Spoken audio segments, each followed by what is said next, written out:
Hello everybody, I am Diksha Sharma and you are watching commerce.com. In this lecture we will study here categories of share capital. So categories of share capital पढ़ने से पहले आप पिछले lectures भी ज़रूर देख लेना because this is our 16th lecture of accounting series. तो अगर देख लिए हैं तो चलो इस lecture को शुरू करते हैं. साथ में अपनी अटेंडेंस लगाओ लाइक करके और सब्सक्राइब भी कर दो चैनल को if you are new student. Okay, so let's just start this lecture. यहाँ पर हम पढ़ेंगे categories of share capital. So categories हम पढ़ेंगे कैसे. पहले होती है कि एक स्ट्रक्चर होता है कैपिटल का जो आप रजिस्टर करवाते हो रजिस्ट्रार के पास. ठीक है, तो आप रजिस्ट्रार को कहते हो कि हम अपनी पूरी लाइफ में इतनी कैपिटल इशू करना चाहते हैं या इशू कर सकते हैं, तो उस पूरे अमाउंट को क्या बोलेंगे, अथॉराइज्ड कैपिटल. ठीक है, authorized capital is the amount of share capital which a company is authorized to issue by memorandum of association. memorandum of association में ये चीज़ लिखी होती है कि आप कितनी कैपिटल इशू कर सकते हो पूरी लाइफ में अपनी कंपनी की. उसमें चेंज करो तो बाद में चेंज कर सकते हैं, लेकिन एक कैपिटल जो लिखी है वहाँ होल उसे बोलते हैं अथॉराइज्ड कैपिटल. क्लियर हुआ. अच्छा, फिर है इशूड कैपिटल. अब उस पूरी में से आप इशू कितनी कर रहे हो.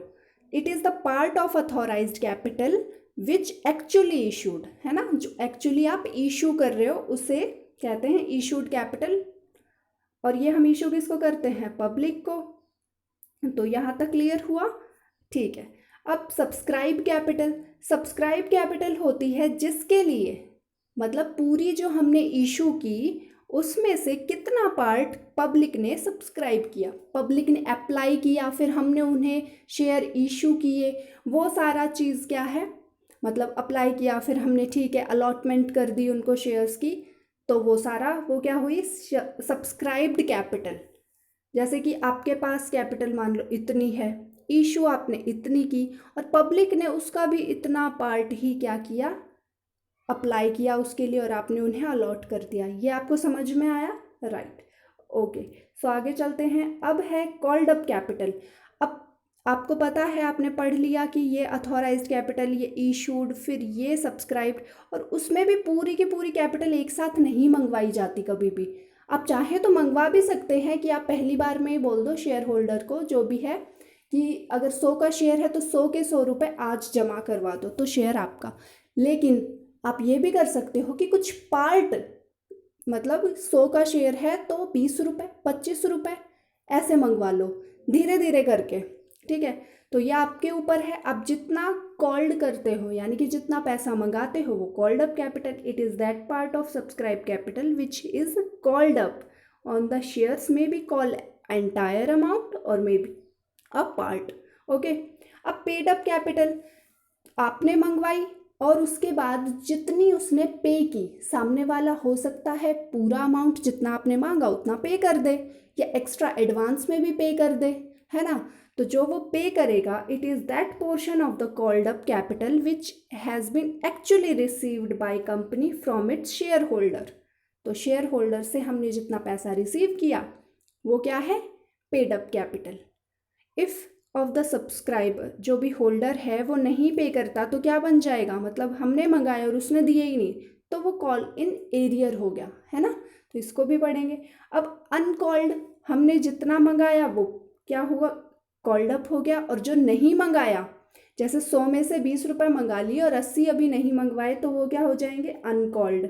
अब रिजर्व कैपिटल क्या है, अ कंपनी में reserve a portion of its uncalled capital, मतलब जो आपकी अनकॉल्ड कैपिटल है ना उसे रिजर्व में रख ले, to be called only in the event of winding up.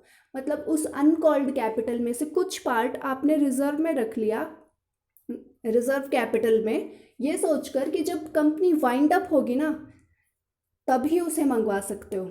ठीक है, जैसे कि अगर आपने धीरे धीरे करके 20 करके 80 रुपये तक मंगवा लिए और 20 रुपये आपने क्या कहा, रिजर्व कैपिटल है, कंपनी जिस टाइम डिसॉल्व होगी वाइंड अप होगी तब मंगवाए जाएंगे. क्लियर हुआ यहाँ तक.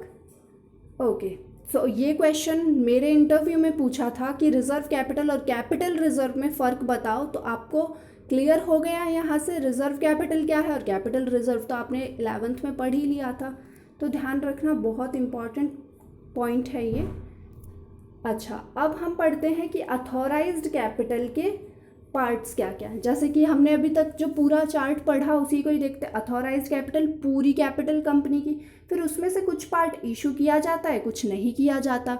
जो इशू किया उसमें से भी कम जो है पब्लिक सब्सक्राइब करती है, जिसके लिए अप्लाई करेगी, फिर हम उन्हें अलॉट करेंगे, वो होगी सब्सक्राइब कैपिटल। फिर उस सब्सक्राइब में से भी कुछ पार्ट हम मंगाते हैं और वो पूरा का पूरा पे कर देता है सामने वाला, मतलब जो शेयर होल्डर है। कुछ हम नहीं मंगाते और कुछ जो वो पे नहीं करता। यहाँ तक क्लियर हुआ? ठीक है, अब चलते हैं इसको देखते हैं कि कैसे इसका ट्रीटमेंट करते हैं हम। तो यहाँ है अथॉराइज्ड कैपिटल 4 लाख की, जिसकी क्या वैल्यू है 10 पर शेयर, है ना। 4 lakh share into 10 equal to 40 lakh की आपकी कैपिटल अथॉराइज्ड, जिसमें से इशू वो कितना कर रहा है 50%, यानी कि 2 लाख शेयर इशू कर रहा है, तो 20 लाख की कैपिटल वो इशूड कैपिटल हो गई। अब सब्सक्राइब्ड कैपिटल जिसके लिए एप्लीकेशन आई, तो क्या है 2 lakh share 10 each ₹8 called up. अब जितने के एप्लीकेशन मान लो पूरे के लिए आ गई और हमने पहली बार में क्या किया, मंगा लिए 8 रुपये से, कि 8 रुपये पर शेयर अभी पे कर दो, तो 16 लाख आ गए यहाँ से। और जो नहीं मंगवाए, मान लो इसने मंगवाए तो पूरे, ठीक है 10 ईच मंगवाए, लेकिन पे कितने किए सामने, जैसे ओवरऑल मिला ले तो 8 पर शेयर जो थे आ गए, और जो नहीं आए call in arrear, that is. So यहाँ से आपको सारी चीज़ें आई थिंक क्लियर हुई होंगी। This is all for today's lecture and we will meet on new lecture. Till then keep learning, keep growing. और उससे पहले अगर आपने पिछले वीडियोस कोई भी मिस हुई है जिसमें हमने फर्स्ट बुक कंप्लीट की है, तो ज़रूर देखना and subscribe our channel. Thank you.